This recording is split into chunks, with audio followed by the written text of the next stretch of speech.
Dear students, this is my 9th lecture on this topic, mechanical properties of fluids. In this lecture, we will study the points fluids in motion, critical velocity and Reynolds number, viscosity and coefficient of viscosity. These are our main points today. Now, first of all, we study about the fluids motion. You know that what are fluids? Fluids किसको कहते हैं?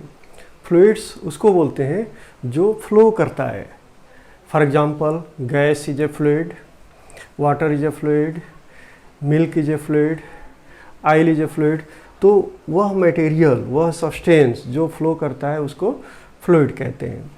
तो इस topic में का जो second part है, इसमें हम स्टडी करेंगे फ्लूइड्स इन मोशन, और इसके पहले हमने स्टडी किया था फ्लूइड्स इन रेस्ट. तो these are two branches of the physics in which we study the fluids in rest position, fluids in rest. So that branch of physics in which we study the fluids in rest, that is known as hydrostatics.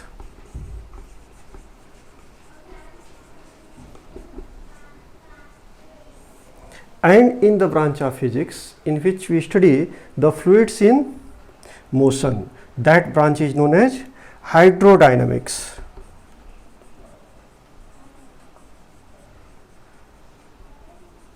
Hydrodynamics. So this, that is a fluids in motion, comes in the branch hydrodynamics. Now, what is fluids in motion? We come across moving fluids in our day-to-day life. The flow of water through our taps, the flow of cooking gas through the tubes, or the flow of water through the river or canal can be understood using the concepts developed in this section. मतलब cooking gas में tube से gas flow करता है, that is fluids in motion. River में पानी flow होता है, मतलब फ्लूइड फ्लो होता है, ये भी एग्जांपल है फ्लूइड्स इन मोशन का. कैनाल में भी पानी फ्लो होता है, कैनाल के थ्रू भी पानी फ्लो होता है, ये भी एक एग्जांपल है फ्लूइड्स इन मोशन का. तो डेली लाइफ में हम बहुत सारे एग्जांपल्स अपने आसपास देख सकते हैं कि जहाँ पे फ्लूइड्स कैसे मूव करता है, और ये पूरी स्टडी जिस ब्रांच में हम करते हैं उसको बोलते हैं हाइड्रोडायनेमिक्स. तो therefore the branch of physics which deals with the study of properties of fluids in motion is called hydrodynamics. Hydrodynamics.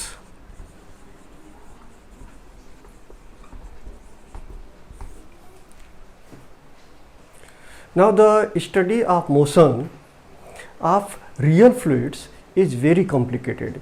So therefore we shall limit our study to the motion of an ideal fluid. तो यहाँ पे दो चीज़ें हैं, real fluid and ideal fluid.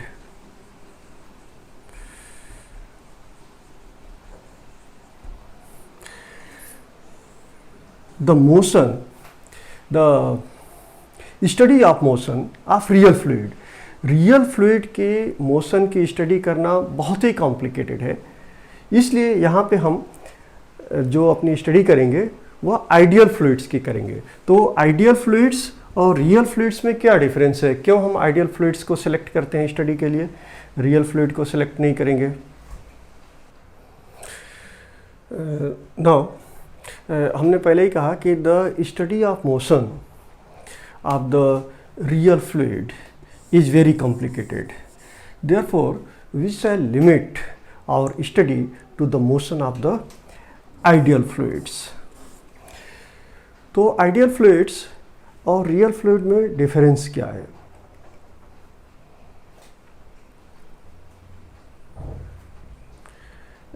We shall limit our study to the ideal fluids. तो ideal fluid वह है जिसकी विस्कोसिटी 0 होती है, हैविंग 0 विस्कोसिटी, और रियल फ्लूइड की विस्कोसिटी एग्जिस्ट करता है।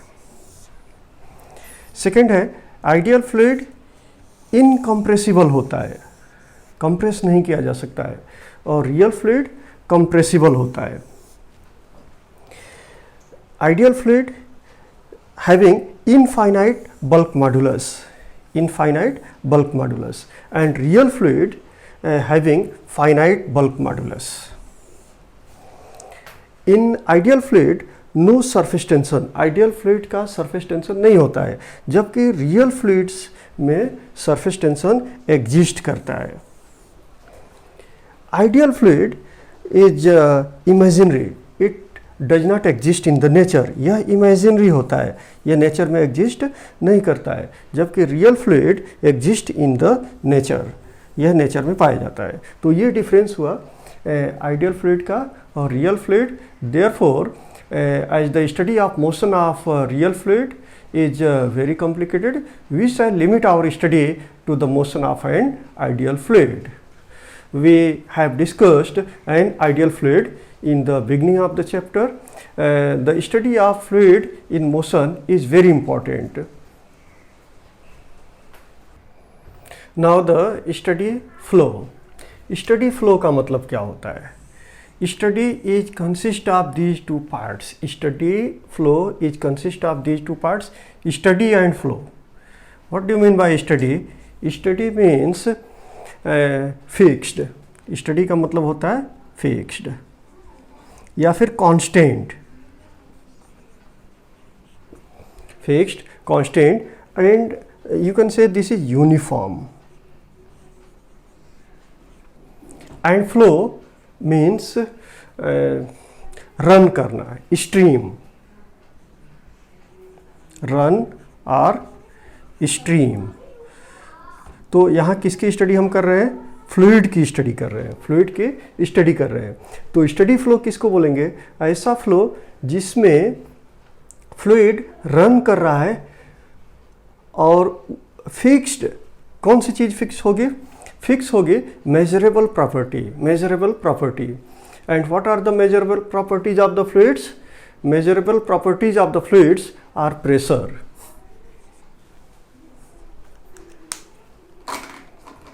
Pressure,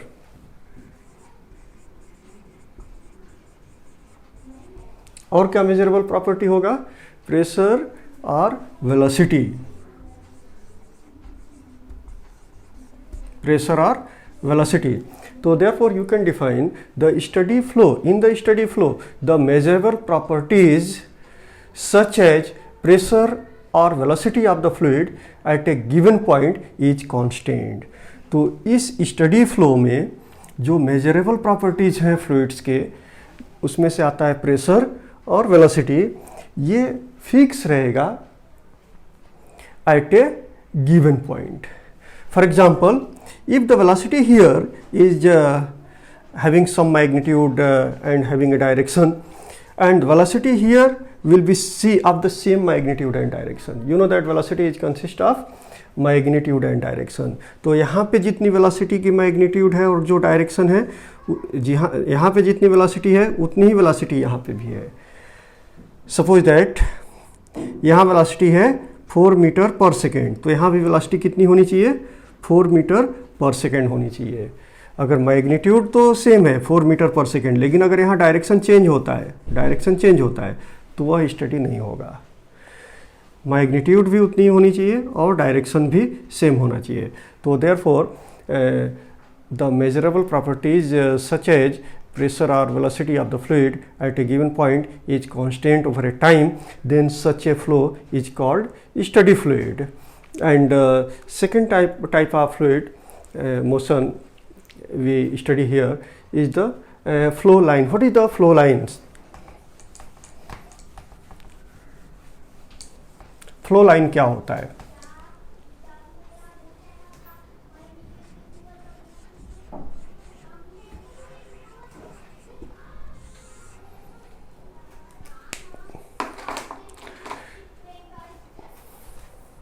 Flow line is a path of an individual particle moving fluid.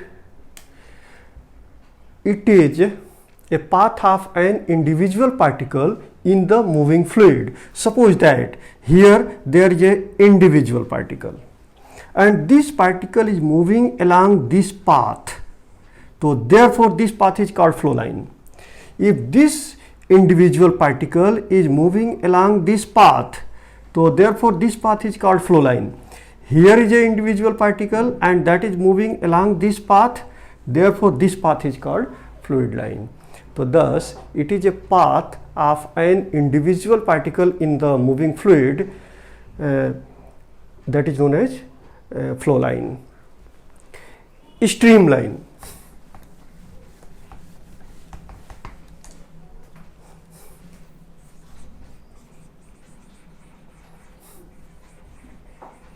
Streamline. It is a curve whose tangent at any point in a flow is in the direction of the velocity of the flow at that point. So therefore streamlines and flow lines are identical for steady flow. Now पहले हमने explain किया था study flow. तो steady flow और की situation में, in case of steady flow, the streamline and flow line both are identical. Now suppose that there is a streamline. So therefore to get the flow, direction of the flow at a particular point, it is a curve whose tangent at any point in the flow is in the direction of the velocity of the flow of at that point. तो इस point पे flow का direction क्या होगा. तो जो tangent हम draw करेंगे वह टेंजेंट ये बताएगा कि what is the direction of the velocity of the flow at that point. What is the direction of the velocity of the flow at this point. तो this tangent gives the direction of the flow at that point. Therefore the streamline and flow lines are identical for a steady flow. Now the flow tube, it is an imaginary bundle of flow lines bound by an imaginary wall. For a steady flow, the fluid cannot cross walls of the flow tube. Fluids in adjacent flow tubes cannot mix. तो ये flow tube है. तो यह flow tube क्या है? एक imaginary bundle of flow lines है. ये सभी के सभी फ्लो लाइंस हैं. तो ये सभी फ्लो लाइंस का एक इमेजिनरी बंडल है और ऐसा बंडल है जो फ्लो लाइंस से फ्लूइड बाहर नहीं आ सकता. This is A imaginary bundle and therefore for steady flow the fluid cannot cross the wall of flow tube. Fluid इस wall को क्रॉस नहीं कर सकता है. Now the laminar flow or streamline flow. Laminar flow या streamline flow किसको बोलते हैं? Now according to laminar word, this is a laminar. What do you mean by laminar? Laminar means arranged in. Laminar means arranged in, मतलब arrange किया हुआ है. बिल्कुल arrange condition में. कंसिस्टिंग ऑफ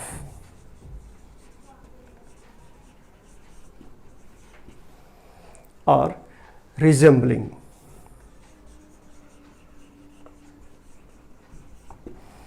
मतलब जो फ्लो होगा बिल्कुल अरेंज्ड वे में होगा, एक ऑर्डर में होगा. तो therefore what is the definition of laminar flow? It is a steady flow in which adjacent layers of the fluid move smoothly over each other. तो यहाँ पे एक अरेंज्ड मैनर है. जो भी लेयर है वह एक लेयर दूसरे लेयर के ऊपर एक बिल्कुल अरेंज्ड मैनर में स्मूथली स्टडी फ्लो करता हुआ नजर आ रहा है. Steady flow. तो listen again, what is the definition? It is a steady flow in which adjacent layers of the fluid move smoothly over each other. A steady flow of a river can be assumed to be a laminar flow. तो steady flow में आपको मालूम है कि velocity at a given interval of time, जहाँ पे भी देखेंगे, suppose that यहाँ पे velocity हमने consider किया और यहाँ पे वेलोसिटी कंसिडर किया, तो एक टाइम के बाद जितनी वेलोसिटी यहाँ पे है उतनी ही वेलोसिटी यहाँ पे रहेगी। और वेलोसिटी का मतलब क्या होता है कि मैग्नीट्यूड और डायरेक्शन दोनों सेम मिलना चाहिए। तो अगर जितनी मैग्नीट्यूड और डायरेक्शन वेलोसिटी की यहाँ पे है उतनी ही मैग्नीट्यूड और डायरेक्शन वेलोसिटी की यहाँ रहेगी, और ये पूरे लेयर में फॉलो किया जाएगा, और इस तरह के फ्लो को लैमिनर फ्लो कहेंगे। Next type of flow is the turbulent flow.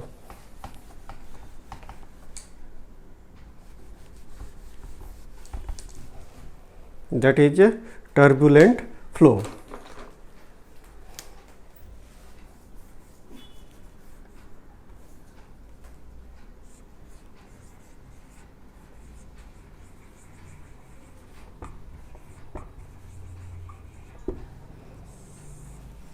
Now what do you mean by turbulent? Turbulent means moving in irregular, that is the violent way, irregular.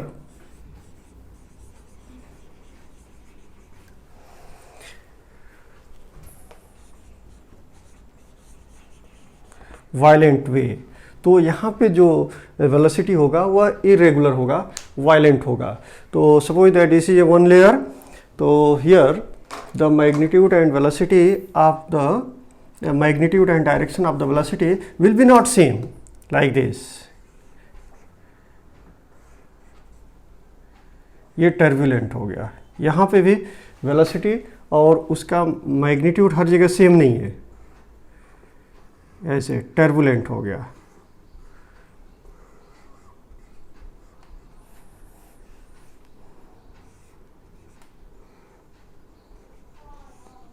There sudden change in the velocity, magnitude of velocity and direction, also the pressure will be changes, because here the measurable properties are velocity and pressure. So this type of flow of the liquid is known as a turbulent flow. So listen, what is the definition of the turbulent flow? It is a flow at a very high flow rate, so that there is no steady flow and the flow pattern changes continuously. Example of the turbulent flow: a flooded river, flow of water in a tap with a very high speed. नल में अगर पानी की supply होती है बहुत ही ज़्यादा speed से होती है, तो वहाँ पे ये इरेगुलर वे में फ़्लो होगा। वाटर का जो फ्लो होगा इरेगुलर वे में फ़्लो होगा। देखेंगे किसी रिवर को फ्लड सिचुएशन से काफ़ी पहले, तो वह रिवर स्टडी फ्लो करती हुई नज़र आती है। अगर हम साइड से देखते हैं तो लिक्विड का फ्लो एक पर्टिकुलर डायरेक्शन में नज़र आता है। अगर कोई कार्क पीस या पेपर फेंकते हैं नदी के अंदर तो बिल्कुल रेगुलर वे में वो फ्लो होता हुआ नज़र आता है। लेकिन वही फ्लड सिचुएशन में देखेंगे कि वहाँ पे एडीज का फॉर्मेशन होता है, गोल गोल कहीं पे वाटर घूमते रहता है।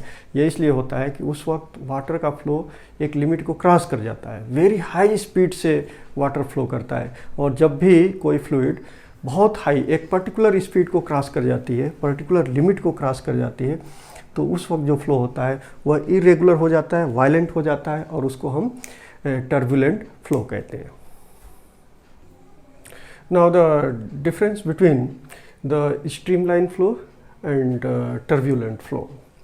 तो स्ट्रीमलाइन फ्लो और टर्बुलेंट फ्लो में क्या डिफरेंस क्या है? तो first difference is in streamline flow fluid with velocity is smaller than a certain critical velocity is called streamline flow or turbulent flow.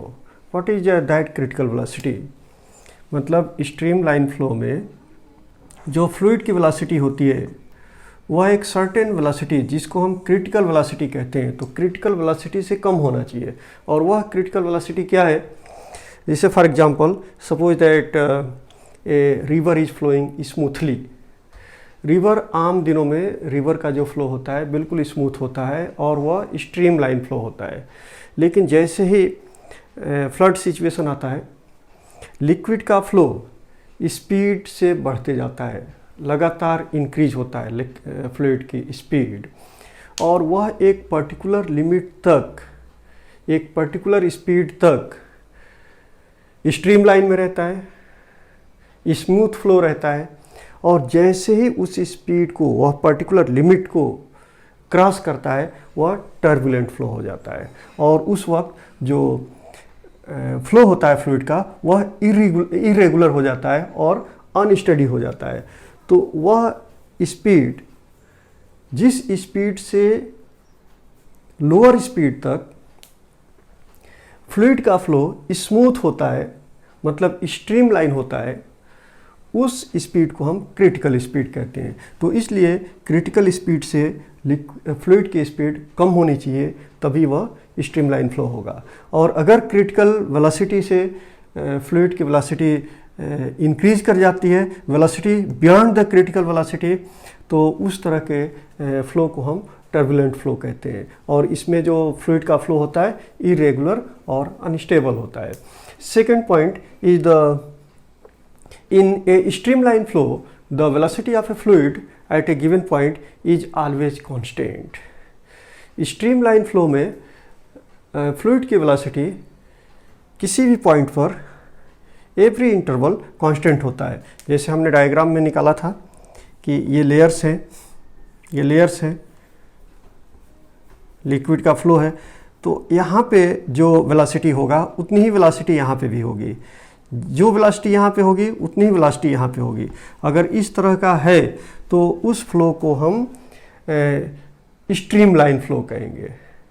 But in case fluid की velocity in turbulent flow, the velocity of a fluid at any point does not remain same, constant. जैसे यहाँ पे velocity ये है, अचानक velocity change होती है, velocity change होती है, तो इसको हम स्टडी नहीं बोलेंगे, इसको टर्बुलेंट फ्लो बोलेंगे। तो therefore in turbulent flow the velocity of a fluid at any point does not remains constant. Next point is two stream lines can never intersect, they are always parallel. दो stream lines अगर हैं जो flow कर रहे हैं, stream line flow over stream lines can never intersect, they are always parallel. जैसे ऐसे smooth flow हो रहा है तो दूसरा फ्लो इसको कट नहीं करेगा, नॉट लाइक दिस। ये फ्लो हो रहा है और एक ही सिस्टम के अंदर इस तरह का फ्लो नहीं होगा, बिल्कुल पैरेलल फ्लो होगा। अगर हम प्लेन में रिवर के फ्लो को हम प्लेन में कंसिडर करते हैं तो एक प्लेन में लिक्विड ऐसे फ्लो हो रहा है, दूसरे प्लेन में लिक्विड ऐसे फ्लो हो रहा है, तीसरे प्लेन में लिक्विड ऐसे फ्लो हो रहा है। इसी तरह से पाइपलाइन जिससे पानी की सप्लाई की जाती है, अगर वो स्टडी है, स्ट्रीमलाइन है, तो उसमें भी कोई लेयर इस डायरेक्शन में, कोई डाउनवर्ड डायरेक्शन में, कोई अपवर्ड डायरेक्शन में, कोई रिवर्स, कोई फॉरवर्ड, ऐसा पॉसिबल नहीं है। एक ही डायरेक्शन में फ्लो होगा लिक्विड का और वह स्ट्रीमलाइन होगा। जबकि in case of turbulent flow some points the fluid may have rotational motion which gives rise to eddies. River का एग्जांपल हमने दिया कि रिवर कभी स्टडी फ्लो में है तो उसमें देखेंगे कि लेयर्स ऑफ द लिक्विड, मतलब लिक्विड का जो फ्लो है हर जगह एक ही डायरेक्शन में होगा। जबकि वही अगर ऑब्जर्व करेंगे फ्लड सिचुएशन में, जिस वक्त लिक्विड का फ्लो टर्बुलेंट हो जाता है उस वक्त जगह जगह लिक्विड गोल गोल घूमने लगता है, मतलब इरेगुलर वे में लिक्विड फ्लो करता है और वह टर्बुलेंट हो जाता है। और वह इसलिए होता है कि पर्टिकुलर लिमिट को क्रॉस कर गया, स्पीड लिक्विड की हाई हो गई और वह टर्बुलेंट फ्लो में चला गया और इसलिए एडीज का भी फॉर्मेशन हो सकता है। And next point, that is a fourth point.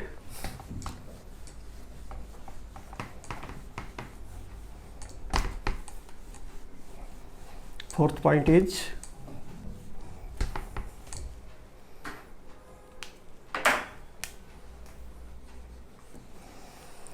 streamline flow over a plane surface can be assumed to be divided into a number of plane layers. Streamline अगर फ्लो है तो उसको एक नंबर ऑफ प्लेन लेयर्स में हम divide कर सकते हैं, और हम ये देखेंगे कि एवरी प्लेन के अंदर लिक्विड की जो वेलोसिटी है वो हर जगह कांस्टेंट है। यहाँ जो वेलोसिटी है उतनी वेलोसिटी यहाँ पे है, यहाँ पे जितनी वेलोसिटी है उतनी वेलोसिटी यहाँ पे है। अगर इस तरह की सिचुएशन है तो हम कहेंगे कि यह स्ट्रीमलाइन फ्लो है। जबकि टर्बुलेंट फ्लो में ए flow tube losses it's order and particle moves random direction. अगर हम टर्बुलेंट फ्लो की बात करते हैं इस लेयर में, तो सभी के सभी ऑर्डरली रेगुलर वे में फ्लो नहीं करेंगे due to high speed. They moving in random directions, not in the ordered way, randomly they are moving. तो you can't draw like plane, and because in turbulent flow a float tube loses its order and particles moves in random direction, not in particular direction, random direction. So this type of flow is called turbulent flow. So these are main differences of the streamline flow and turbulent flow. Now critical velocity and Reynolds number. Critical velocity and Reynolds number. The flow of a fluid, whether the streamline or turbulent, it is differentiated on the basis of a velocity of the flow. The velocity beyond which the streamline flow becomes turbulent is called critical velocity. कोई भी flow streamline flow है, streamline flow है, और यही velocity turbulent में convert हो जाएगा।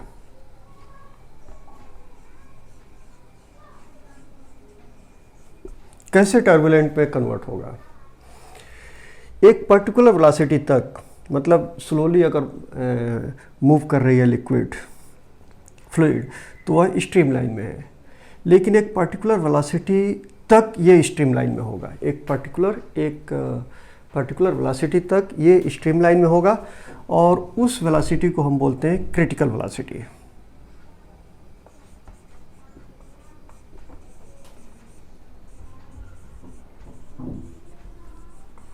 अगर लिक्विड की वेलोसिटी क्रिटिकल वेलोसिटी से कम है तो यह स्ट्रीमलाइन में होगा, और अगर लिक्विड या फ्लूइड की वेलोसिटी क्रिटिकल वेलोसिटी को क्रॉस कर जाता है तो वह टर्बुलेंट में चला जाएगा। तो यही वेलोसिटी है जो डिफ्रेंशिएट करता है कि फ्लूइड का जो मोशन है वह स्ट्रीमलाइन है या टर्बुलेंट है। तो listen again, the flow of fluid whether the streamline or turbulent is differentiated on the basis of the velocity of the flow. The velocity beyond which the streamline flow becomes turbulent is called critical velocity. According to Reynolds, the expression for the critical velocity is given as expression for the critical velocity.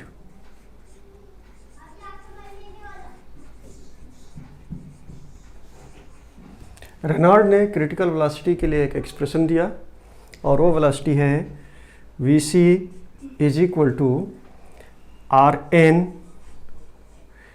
Into eta upon rho into d. Now here Vc क्या है? Vc is the critical velocity.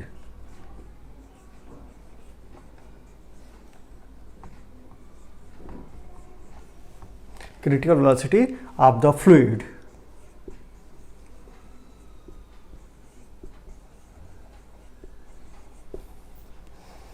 Rn क्या है? In this expression, Rn is the Reynolds number.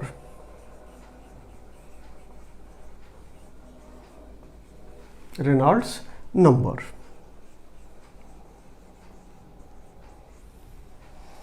एटा क्या है? Eta is the coefficient of viscosity.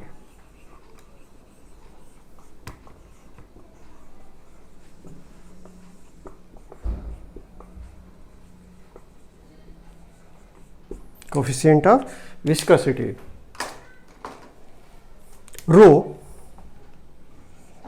Rho is the density, किसकी density है? Density of the fluid. D क्या है? डी इज द डायमीटर, किसका diameter? जिस ट्यूब में फ्लूइड फ्लो कर रहा है, डायमीटर ऑफ ट्यूब, जिस ट्यूब के अंदर फ्लूइड फ्लो कर रहा है उस ट्यूब का डायमीटर है डी। तो therefore from this expression you can write Reynolds number.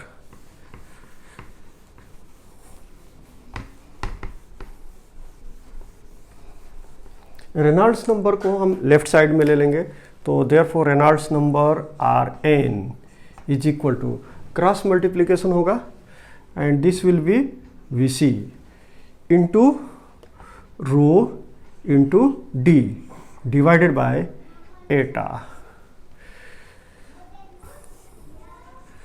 This expression gives the Reynolds number. Now suppose that in particular pipe,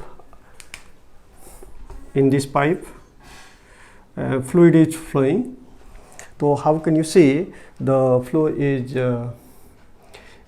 streamline or flow is turbulent? So by substituting the quantities given here, we see that is a critical velocity. For different fluids the critical velocity is different, and rho is the density of that fluid. For different fluids the density is different, and d is the diameter. D is the diameter of that pipe through which the fluid is flowing, and eta is the coefficient of viscosity. This is also different for different types of fluids. So therefore after calculation you will get the value of Rn. What is Rn? Rn is the Reynolds number. In case Rn, that is a Reynolds number, is Rn is less than 1000. If Rn is less than 1000, so now before it understood what is the Rn. Rn is a number. Rn, that is a Reynolds number, is pure number. It has no unit and dimension. So you will get a pure number without any unit and dimension. Now then, अगर Rn की value 1000 से कम है तो flow of the fluid is streamline.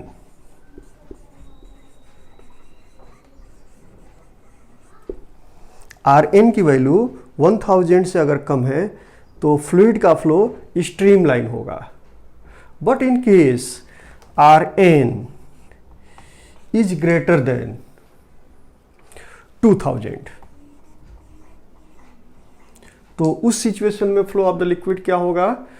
Then the flow of the fluid will be turbulent.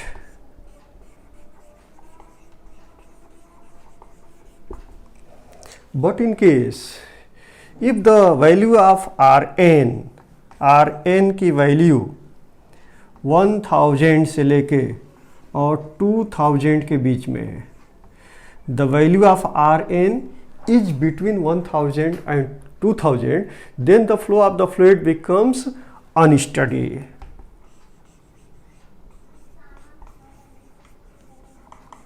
Unsteady means it changes from streamline to turbulent. जैसे 1000 से अगर कम है Reynold value की Rn की वैल्यू तो ये स्ट्रीमलाइन होगा, लेकिन जैसे ही 1000 से क्रॉस करेगा तो उसके अंदर टर्बुलेंट नेचर डेवलप होते जाएगा और 2000 तक जाते जाते जैसे 2000 को क्रॉस करेगा, लिक्विड का फ्लो completely turbulent हो जाएगा। तो therefore between 1000 and 2000 the flow of fluid becomes unsteady and it changes from streamline flow to the turbulent flow. Now viscosity.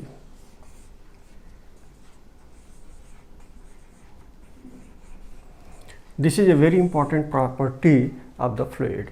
What is the, how can you understand the viscosity? When we pour the water from a glass, it flows freely and quickly.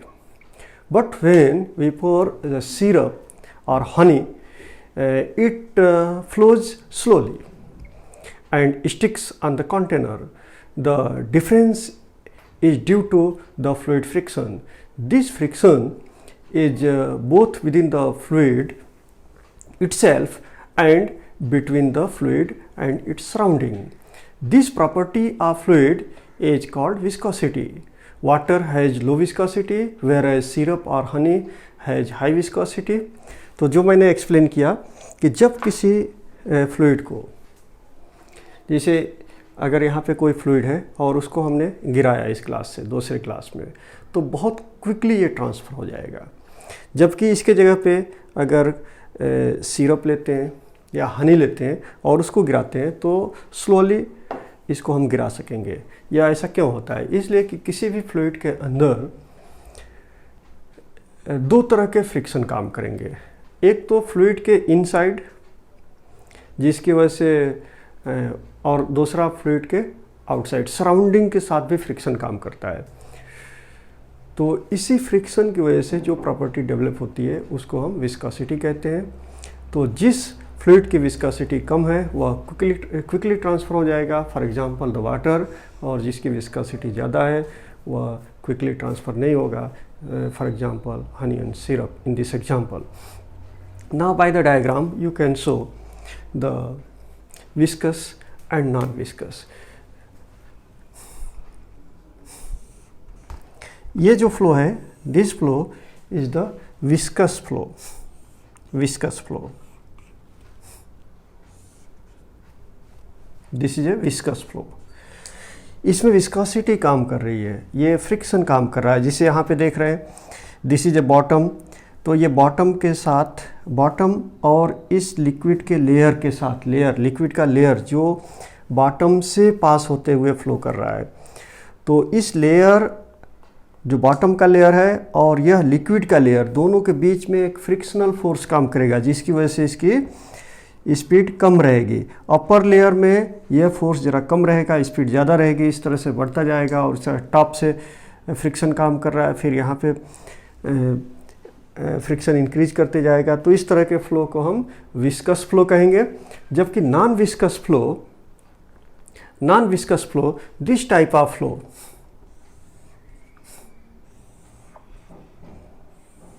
there is no force of friction is acting either inside or from the surrounding. There is no viscous force is acting. So we observe the flow, the viscosity of such fluid is zero. इस fluid में viscosity कितना है? Zero है, और यहाँ पे viscosity zero नहीं है, तो इसलिए हम इसको विस्कस फ्लूइड बोलेंगे। और ये नॉन विस्कस फ्लूइड है, यहाँ विस्कोसिटी ज़ीरो है। The only fluid that is almost non-viscous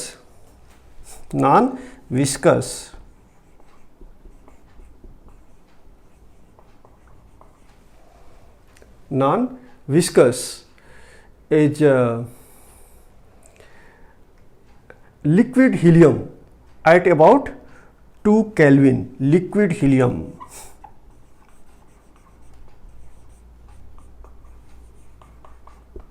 at 2 Kelvin at this temperature.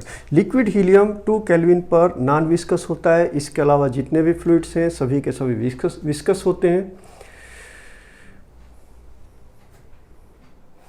Now viscosity is that property of the fluid by virtue of which the relative motion between the different layers of the fluid experiences a dragging force. This force is called viscous force. जैसे यहाँ पे हमने एक diagram निकाला, this is a stationary layer, this is a fixed layer, और liquid का flow हो रहा है। कोई रिवर भी ले सकते हैं हम, कोई स्ट्रीमलाइन फ्लो भी ले सकते हैं, किसी तरह का फ्लो ले सकते हैं। तो यहाँ पे हम देख रहे हैं कि एवरी लेयर में लिक्विड की वेलोसिटी कांस्टेंट है, तो ये स्टडी फ्लो है। यहाँ से जैसे जैसे हम लेयर्स के स्टेशनरी लेयर्स के अपवर्ड डायरेक्शन में जा रहे हैं, वर्टिकली अपवर्ड, वैसे फ्लूइड की वेलोसिटी इंक्रीज कर रही है। लेकिन ये दो लेयर्स के बीच में एक फोर्स काम करता है, उसी फोर्स की वजह से ये इंक्रीज और डिक्रीज हो रहा है। वो फोर्स कौन सा है? If there are two layers, तो due to relative motion a force is acting between the layers, and that force is known as dragging force, and this is called viscous drag. This is called viscous drag. In liquid, the viscous drag is due to short range molecular cohesive force. You know that inside the fluid a force is acting, that is a cohesive force. You know that cohesive force is the force acting between the molecules of the same substance, like force acting between the molecules of water and molecule of water, that is called a cohesive force. तो यहाँ पे cohesive force की वजह से viscous drag काम कर रहा है। और cohesive force liquids में कैसा होता है? In liquid the viscous drag is due to short range molecular cohesive force. ये जो cohesive force होता है वो short range molecular force होता है। तो and in gases it is due to collision between the fast moving molecules. जो viscous force है गैसियस में क्यों होता है? वो कोहेसिव फोर्स की वजह से नहीं होता है, वह होता है due to collision between the fast moving molecules. तो in both liquids and gases, as long as the relative velocity between the layers is small, the viscous drag is proportional to relative velocity. Viscous drag जो होता है या dragging force जो होता है वह relative velocity के डायरेक्टली प्रोपोर्शनल होता है। जैसे हमने दो लेयर्स लिया तो इनका रिलेटिव वेलोसिटी कैसे निकालेंगे? This velocity minus this velocity is called relative velocity, और relative velocity between this layer and this layer minus this layer, velocity of this layer minus this layer. जैसे इजिली यहाँ पे relative velocity निकाल सकते हैं। इस लेयर की velocity है v और इस लेयर की वेलोसिटी है v प्लस dv। तो कितनी वेलोसिटी इंक्रीज हो रही है? dv वेलोसिटी इंक्रीज हो रही है। तो यहाँ पे रिलेटिव वेलोसिटी इस लेयर के मुकाबले relative velocity v plus dv। तो therefore you can say in both liquid and gases, as long as relative velocity between the layers is small, the viscous drag is proportional to relative velocity. However, in turbulent flow, the viscous drag increases rapidly and is not proportional to relative velocity, but proportional to higher power of relative velocity. Now here, the velocity gradient. Velocity gradient.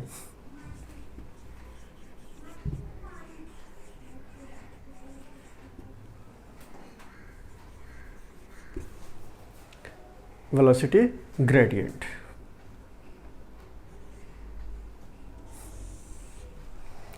Velocity gradient,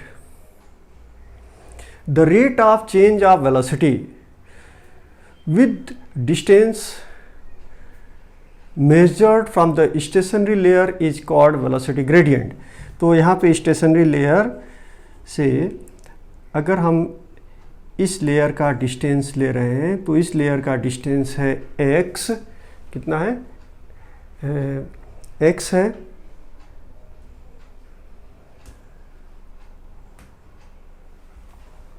और इस layer से इस layer का distance है x plus dx। तो इन दोनों layers के बीच का डिस्टेंस कितना हुआ? इन दोनों लेयर्स के बीच का डिस्टेंस हुआ dx। तो according to definition of velocity gradient, the rate of change of velocity with distance measured from the stationary layer is called velocity gradient. तो therefore इस लेयर की वेलोसिटी यहाँ से कितनी चेंज हो गई, dv चेंज हो गई, और इस लेयर से इस लेयर का डिस्टेंस कितना है, dx है. तो therefore dv upon dx is the velocity gradient, is the velocity gradient. अगर हम इन दो लेयर्स का लेते हैं, तो यहाँ v माइनस डी है और यहाँ पे v है, तो इन दोनों के बीच का वेलोसिटी डिफरेंस हो जाएगा dv, और इन दोनों लेयर्स के बीच का जो रिलेटिवली जो डिस्टेंस होगा वो dx होगा. तो यहाँ पे भी हमको मिलेगा dv upon dx, dv upon dx. This is called velocity gradient. Now, coefficient of viscosity symbol is eta. According to Newton's law of viscosity, for streamline flow, the viscous force F acting on any layer, जैसे किसी layer के ऊपर ये layer और ये layer दोनों flow कर रहे हैं, दोनों के बीच एक रिलेटिव वेलोसिटी है, तो इस लेयर की, इन दोनों लेयर्स के रिलेटिव वेलोसिटी की वजह से इसके ऊपर एक विस्कस फोर्स काम करेगा. And if that viscous force is F, then the viscous force is directly proportional to area of the layer. जिस लेयर पर विस्कस फोर्स काम कर रहा है, area of the layer. If the area of the layer is A, तो directly proportional to A, and also directly proportional to the velocity gradient. अभी हमने निकाला था velocity gradient dv upon dx. तो therefore into dv upon dx. This is the coefficient of eta is the you have to find the coefficient of viscosity. So now F is directly proportional to A into dv upon dx. So therefore F is equal to a constant. Say that constant is eta, that is constant of proportionality, and this constant of proportionality eta is called coefficient of viscosity. So therefore eta into A into dv upon dx. What is eta? Eta is the coefficient of viscosity. Therefore, you can write the coefficient of viscosity eta is equal to by cross multiplication. तो ये हो जाएगा F divided by, ये सारी quantities denominator के साथ आ जाएंगे, A into D V upon D x.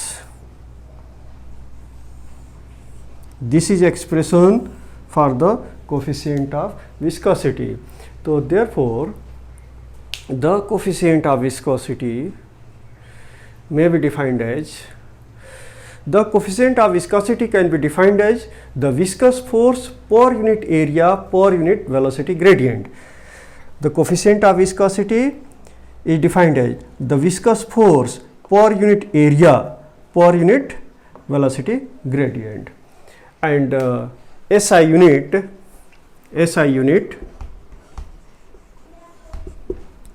Of coefficient of viscosity. यहाँ पे फोर्स का SI यूनिट लेंगे और फोर्स का SI यूनिट होगा न्यूटन, और एरिया का SI यूनिट हो जाएगा मीटर स्क्वायर, वेलोसिटी का मीटर पर सेकेंड. तो जब सिंप्लीफाई करेंगे न्यूटन